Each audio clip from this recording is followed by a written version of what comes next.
It is my very, very great pleasure to introduce this morning's next keynote. What are we up to? Number 3. Marnie Hughes-Warrington from ANU, also known on Twitter as @Marnie_HW, also known as the author of the blog Miss Uni 2 Cents, which has a new edition out today. So possibly well known to many of you who travail the netherworlds of the online media, is going to be speaking live to us today on a topic around student partnerships for quality. Could you please welcome Marnie to the stage?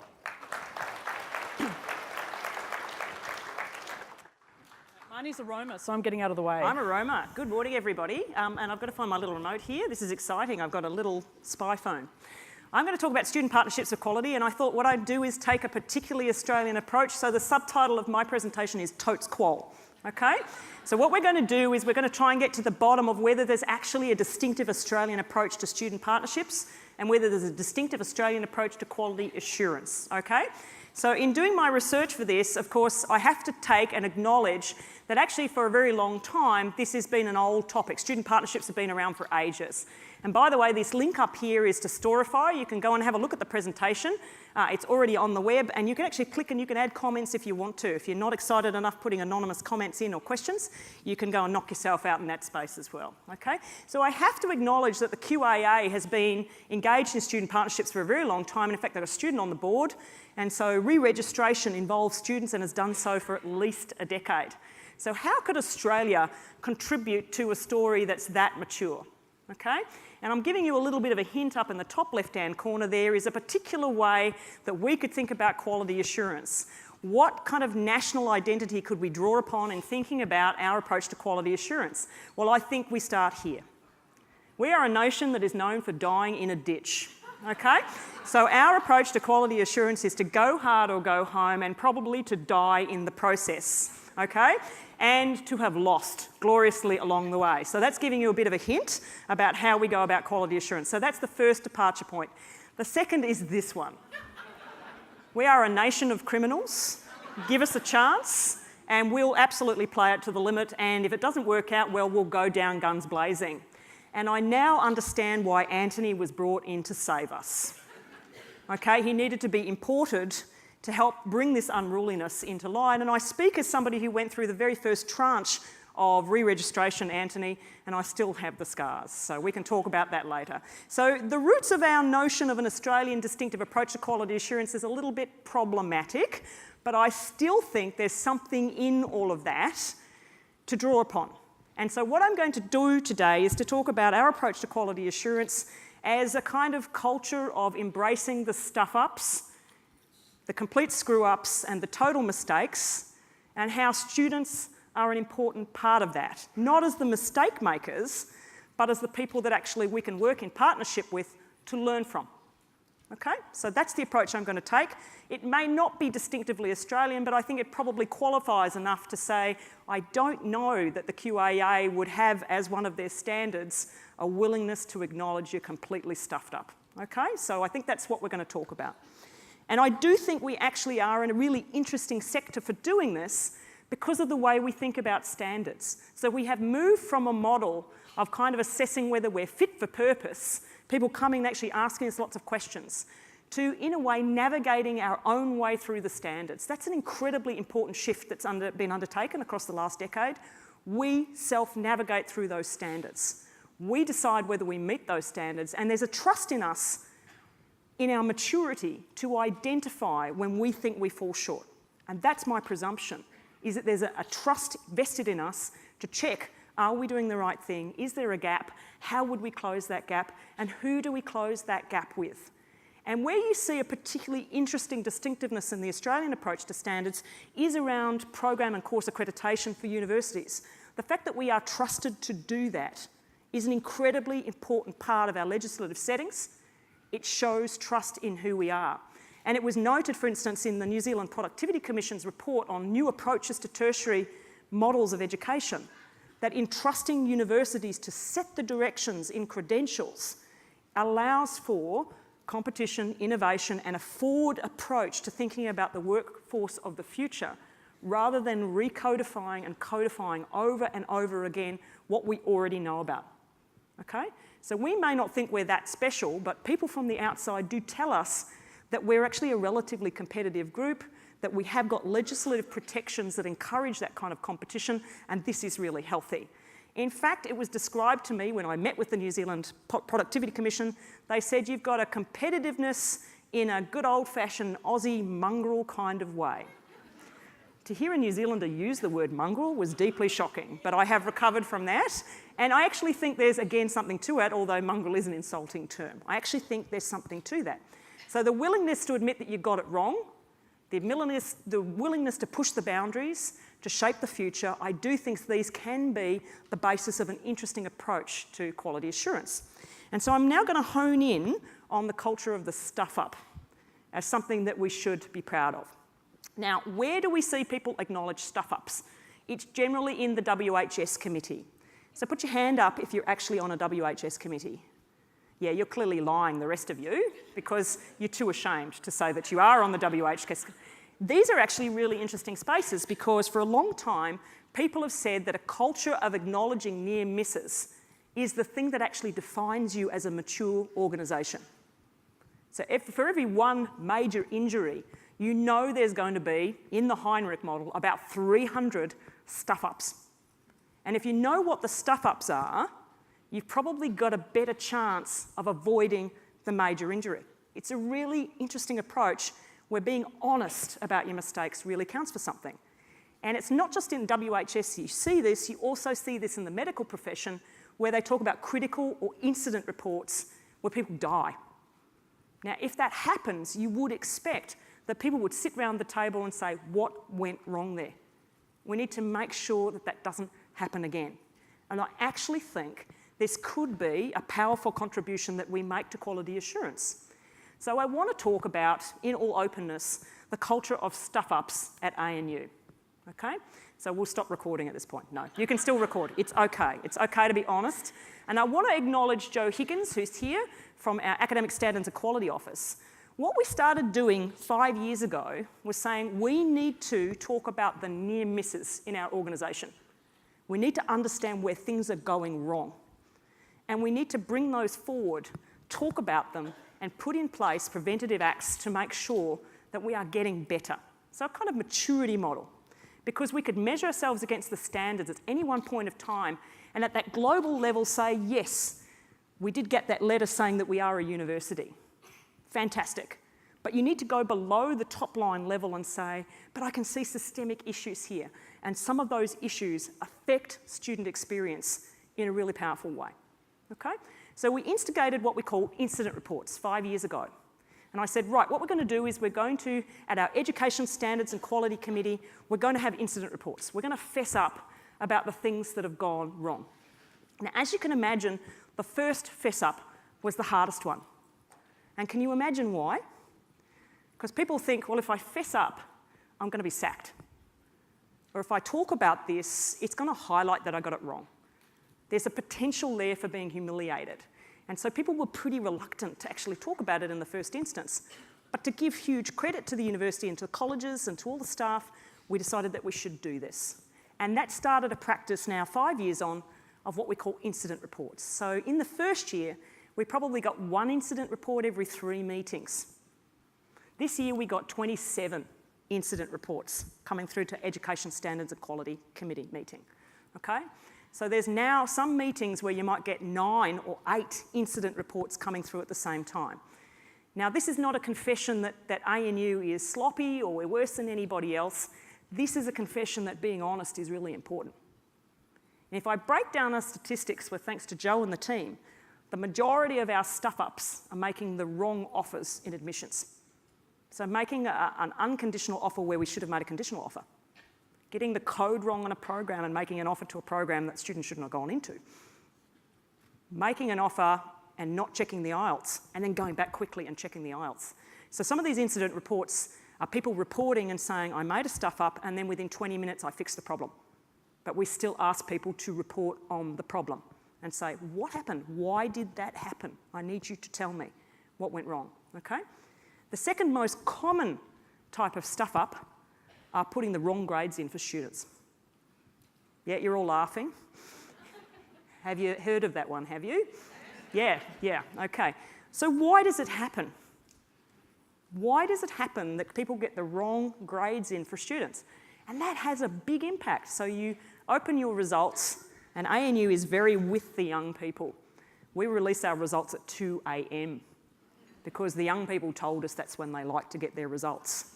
And that's awesome because we're all in bed when they get their results. So they go out and party, good for them, they open their results, and they're probably too exhausted to then email and tell us, I didn't like my results. But you open your results at 2 a.m. and it tells that you got a pass instead of a high distinction. 2 a.m, you're going to be pretty upset about that. Or you got a 69 when you thought you were going to get 70. You could get really exercised about that and feel that something has missed you by. So why does it happen? Let me give you some examples. Maybe in your university you have a learning management system. You might have heard of one of those. And maybe you have a grade book for your learning management system where people think, I don't like the grade book, I'm going to keep my own XLS spreadsheet because it's so much better than the learning management system. Because I can write macros, and you go knock yourself out. And they do their own spreadsheet, and they do their spreadsheet before the census date, and then they go to put the results into the grade book and discover that the columns don't match up. You're laughing, but you all know it's happened to you as well, okay? It's a true confession moment. It happens a lot. People have an overconfidence in the systems and forget to put the human touch there, which is to get a couple of people to check. Could we have potentially misaligned the columns there? Is there somebody that's not enrolled there anymore? Are there two students with the same surname and the same first name? It happens. So reminding people over and over again, check it. Sure, make it a bit more manual, but do that because the consequences of getting that report at 2 a.m. and getting the wrong grade, that's not where anybody wants to be, okay? So it's predominantly admissions, a little bit about grades, mostly about grades, I have to say. And then the third category is everything under the sun that you can possibly imagine. Enrolled in a course that no longer exists anymore. Yeah? Enrolled with the prerequisites having been waived accidentally. You can imagine, okay, so you're all groaning, but let's be honest about it, these things happen. And when you know they happen, you're actually able to go back in and say, so what are we doing in that space to fix the problem? And fixing the problem is not just a systems question. Let's make the letters more accurate, let's get it so it's automated. Predominantly, it's a humanising question. There's a human being at the other end of that transaction where a mistake has happened. So if we do that, the first thing we're going to do is say sorry. The second thing we're going to do is fix the problem. And the third thing is we'll look and see if there are business process changes or system changes that we can implement to make this better for those students, okay? Now here's the scary bit. If you had incident reports like this at your university, would you share them with the students? Some of you just said no, flat out. No way. It's just like confessing to your grandma that you stole lollies, isn't it really? It's just a bad thing. Well, yes, we do. Absolutely we do. The students are in our committees and they see these incident reports because they need to know that we are not perfect, that we do stuff up, and then when we do stuff up, that we will try and fix it and that we're going to humanise the situation and make sure that the student is treated better next time. I think it actually shows important respect. And so when we were approached by our Undergraduate Students Association about student partnership, we started from there, which we think is a particularly Australian way of doing it. I'm going to be honest that I went over a trench and I lost the battle. That going out guns blazing, wearing a bit of an old piece of farm equipment is not a good idea. I'm going to admit all those things, but I'm going to ask your advice about how we don't do that again. I'm going to get you engaged in that. So in the last bit, I'm going to talk about how we went from that to our student partnership agreement. And it's interesting, the undergraduates approached us and said, we really want a student partnership agreement. And I said, completely, I agree with you, I'm on board with you. Even though we have a lot of informal collaboration with students in our university, they sit at the table, they're on selection committees, they talk with us about all kinds of things, they shape the agenda in lots of different ways. They felt that it needed to be codified. And I don't disagree with that. I think it's a good thing to do. What was most fascinating about this experience was them coming to the table with the list of the things that they thought were most important in that partnership agreement. So I'm going to give you an example of how interesting this is. So when I teach history, or when I've taught history, the first assessment task I would always give the students is to say, make me the rubric that you think I'm going to use to mark your work. You make the rubric, and you tell me what's most important about this subject, right? Now, imagine you're teaching all these history students. What do you think they said were the most important things about history? Footnotes. They said, if I get the footnotes wrong, you'll kill me. And I went, what about an argument and research and creativity and all? And they said, no, it's the footnotes. And then you look at yourself and you go, I've just been told something really important about myself, because if I look at my course outline, which is 40 pages long, 30 of them are about how to footnote and what will happen to you if you don't footnote appropriately. And of course, at the first session, I'll get the librarian in to hand out the booklet on footnoting, because you probably didn't read the course outline. And then after the first assignment, I'm going to say, you fail because you didn't footnote. Could we be surprised that students would then echo back to us the sense of priority? The same thing happened in the student partnership agreement. The students came to the table, and what did they see as most important? What did they most want to be involved in? 1, selection committees. That's cool. I agree with that. 2, more representatives on committees. Seriously. Seriously. Seriously. Okay, so why would you do that to yourself? Why would you choose as a student to put yourself on a committee? Those of us who sit on a lot of committees, now look, the Education Standards and Quality Committee is the most exciting committee at ANU. It's got a waiting list. It occasionally has, I'm not joking, it occasionally has an ice cream meeting, but you never know when that is. We keep it popular and secret, and consequently lots of people want to do it. We also have the incident reports, which everyone loves, and we occasionally have a true confessions moment, where people just sit there and go, oh my God, I just stuffed up in my college in this way. And the others go, that's nothing, you should have heard the time we did that. It is the best committee ever, because now why wouldn't a student want to be there? Why wouldn't they? But why would they want to be an academic board or the course accreditation committee? Why would they want to be there, okay? Those of us who do a lot of committees think, you know, that's just crazy. But by the way, I just want you to notice too, just look at the gender balance in all these photos here. There's women, there's men, people of different cultural backgrounds. That's not any meeting I've ever been to. It's basically women sitting around the table. So let's just be honest about that, okay? So students see this as a place that's important. And why do they see that? Because it's about a desperation for information. It's not the decision-making always that drives them. They just want to be in the loop. And in fact, most of our staff just want to be on the loop on stuff, and they want to know when we've stuffed up. They want us to be honest about that. So that was the appeal, and the selection committees. And I said, okay, so that's your priority for partnership. That's what you want. But I made a counter offer and said, I will agree to this partnership agreement if you do one thing for me. And they said, sure, what is it? And I said, put a representative on our re-registration team. And they went, sure, no problem. And I thought, they have no idea. To give our students huge credit, I then said, our last submission was 600 pieces of evidence and 120 pages. Are you ready for it? Now, to give them huge credit, they said yes. And so they have appointed a student rep on our re-registration. They're going to go through midterm assessment with us. They're going to help us through our re-registration. And this is what I'm going to end on. The Quality Assurance Agency in the UK has had students sitting on the opposite side of the table for re-registration for a very long time. They're part of the kind of auditing group.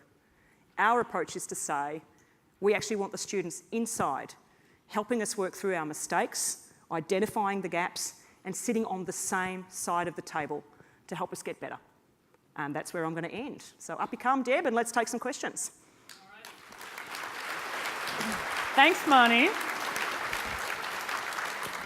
We've already agreed to try and not bump into each other as we roam around the stage. I'm just going to follow it like this. At one of the universities I once worked for, and I've worked for many, so I think this is slightly anonymised, I was appointed to the Committee for the Rationalisation of Committees. Oh my God. Because they had, no, I'm dead serious. They had like 150 committees and they wanted less. We ended up with 151 committees. That's just awesome. That's really awesome. Alrighty. What leadership was required in order to shape a #failfest culture for quality at ANU? I love that. #failfest. Can we We call them, in IT, we call them epic fails. Epic fails. It was actually a total epic fail. The leadership is actually the acknowledgement that when you stuff up, that you're not going to punish people. So for somebody to say, I'm going to disclose to a person that's more senior than me that I've made a monumental stuff up and I'm not going to get sacked, I'm going to do that in all honesty. That was actually the leadership that it required, not just at my level, but at all levels in the university, to be tolerant to that. And that's not to say we're sloppy, it's just an acknowledgement to say we all make mistakes, okay?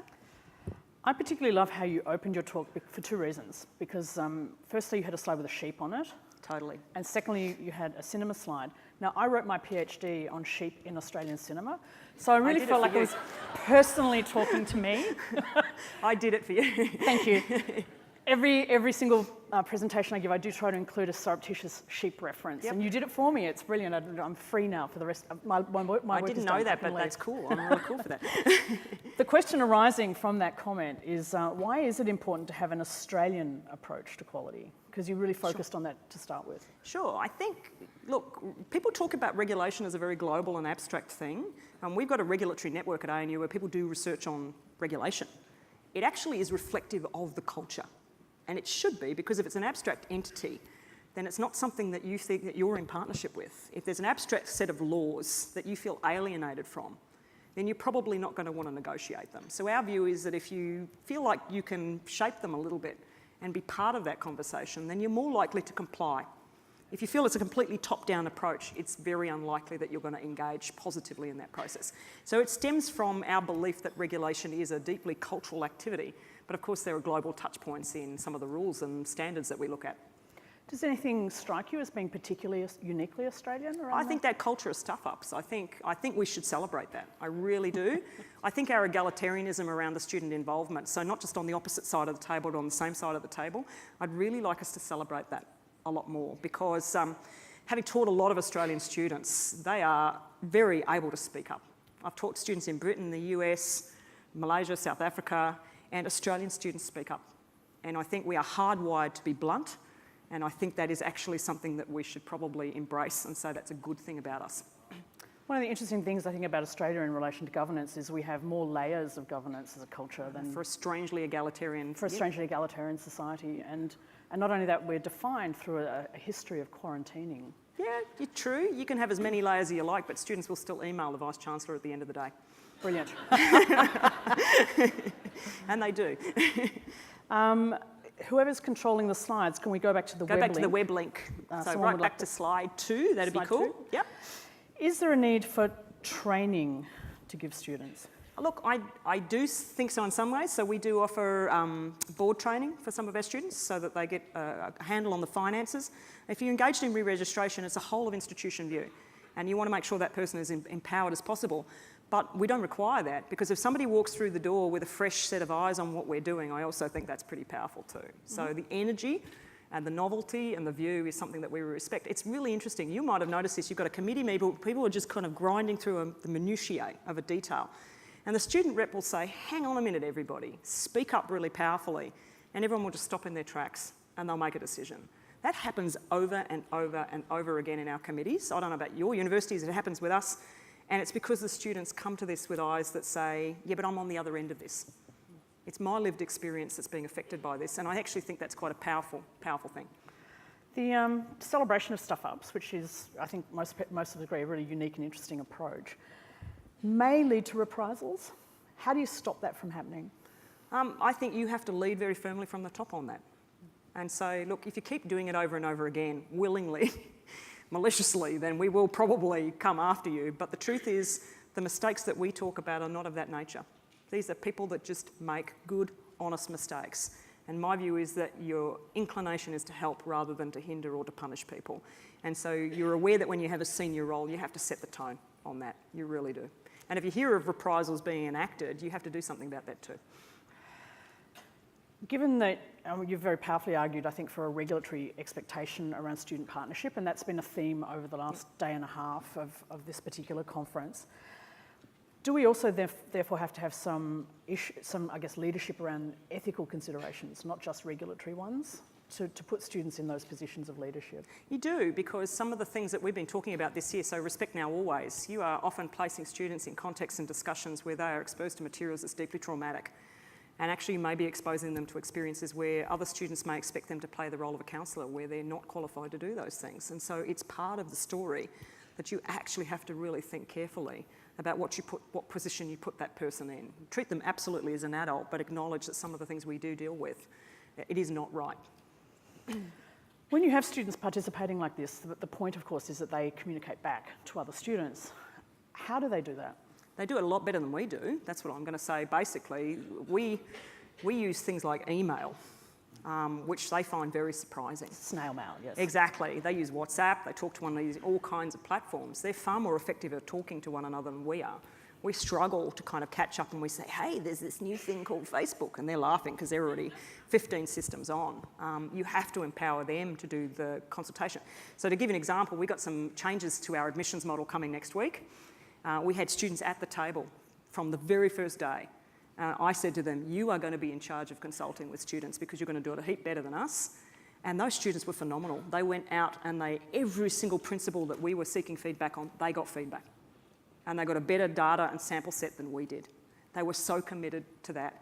The beauty of that is they have been able to shape change in that model, and when it goes out and it's announced, I hope they will feel that they had an important part to play in making it even better than it was. So in terms of regulatory accountabilities, ephemeral communication like Snapchat becomes an interesting challenge. Any ideas on how we grapple with that new world? Such a thorny space, because you could be perched on the area of kind of criminal law with misuse of carriage, for instance. Helping students to understand that recording each other's conversations is, without telling one another, is inappropriate. Filming one another is inappropriate. That when a student dies, students' friends understandably want to post on Facebook straight away, and the family haven't been notified. We're all finding ourselves in a space where we need the help and advice of students to deal with some really critical issues, which is if you are harming one another or engaged in behaviours where somebody's getting hurt along the way, we're going to need your help to navigate this space, because frankly, especially around student deaths and notification, I think probably all of you are struggling with that one too. We need help. I think on that note, we might finish up. Can everyone please thank Marnie for a really fabulous talk?